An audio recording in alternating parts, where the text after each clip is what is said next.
Today, I want to talk to you about how I do a spring cleanse. And when I'm doing my spring cleanse, I'm also cleansing my liver as well as my colon so that I can clean out the elimination organs so that I'm able to best absorb the nutrients that I'm going to be using in terms of herbs and foods to make sure that my body gets a reset. And I just want to talk you through some of the ways in which I do this and I share with others. So first of all, I want to show you a project board that I use which helps keep me on track. So come along and I'll show you what I'm doing. So here's my spring detox board, and this is how I map out how I keep track of what I'm doing day to day. So here I've got a card where when I scroll down, you can see I've got day one and the foods that I'm going to be consuming that day. And then I've got day two all the way through to the final stretch where I've got 24 days after the first few days of precise foods and herbs and following the detox through colon and a liver cleanse, the last 24 days of inspirational raw meal planning. Now all the meals are raw. I've even got something here on how to do some simple sprouting and fermenting methods. And all the foods are raw or sprouted or fermented because I want to get the maximum absorption possible, because I've now cleansed out the elimination organs. The intestine absorbs a lot of those minerals and I want to get as much of that in. And during that time, my energy is much better. My sleep is much improved. I'm feeling good. My skin is glowing. And I've got some resources that I put here in my project board, and it just has some information which I share with others on understanding that it's about nourishment, not numbers.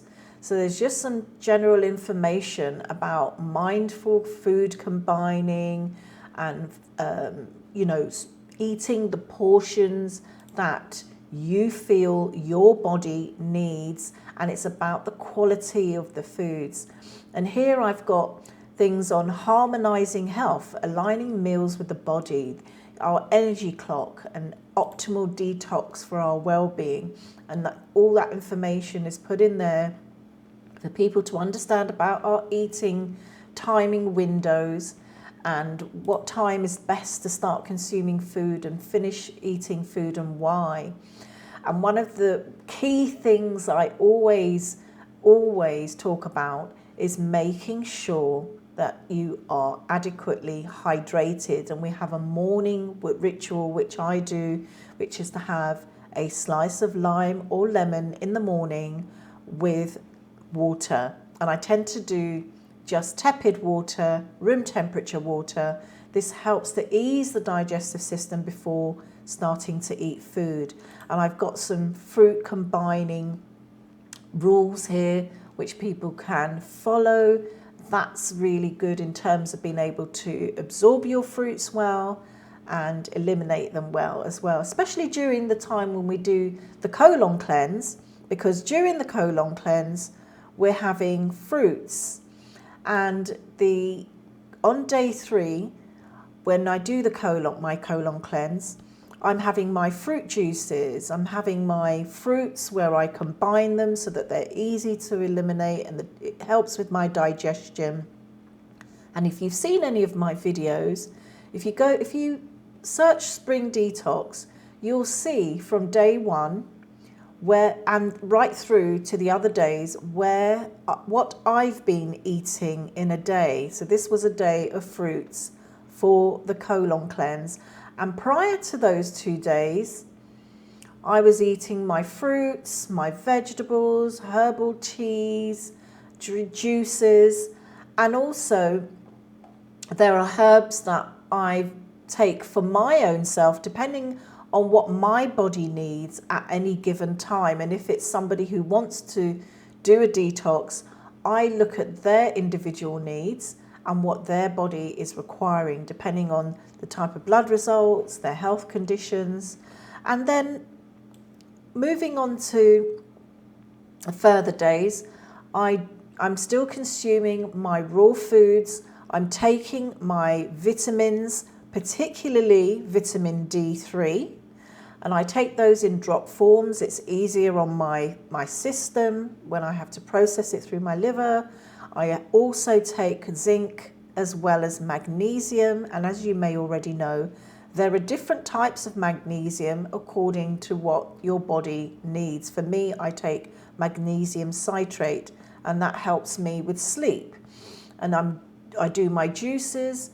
There are smoothie bowls I may have on any particular day, or I may just have smoothies, my fruits, my teas. I get slightly creative as I go along. I do zoodles.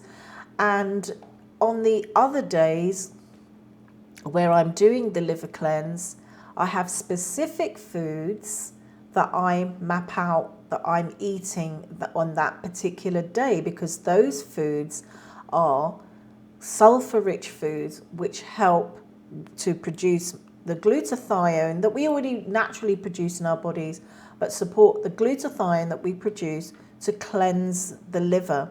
Let me just shoot back here quickly, where I have a grocery list as well. So I can always go down my grocery list and just go through some of the foods that I can eat on any particular day, get my grocery list together, but I have specific recipes that I like to go to because it's easier to have something that I can follow through. So every day has a recipe. I have videos as well. Right at the top here, as you can see, it says YouTube video.